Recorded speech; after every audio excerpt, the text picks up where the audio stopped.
Как се проявява позицията на зрял човек и позицията на малко дете? Тоест, независимо от възрастта, в която се намирате, това е едно вътрешно израстване, емоционално, физически и психически, независимо, пак казвам, от възрастта, в която сте. Вие може да сте на 60 години и да бъдете в позицията на малко дете. Тя е следната. Там имате претенции към всички. Към държавата, към началника, към съпругата, към децата си, към майка си, към баща си, че не сте долюбени, че не ви е додадено, че не сте дополучили, че не сте били похвалени, че сте били ощетени и на вас ви е крив света и не искате да пуснете болката и не искате да простите на никого и живеете в тия емоции. Зрелият човек може да бъде и на 25 години, чували сте приказката "пораснал бързо".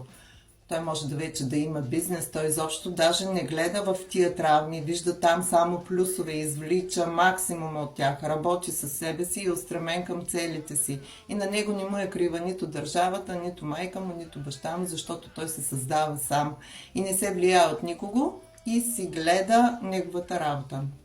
Зрелият човек се отличава от позицията на малко дете с вземане на решения, самостоятелни решения, и с носенето на отговорност за тези решения.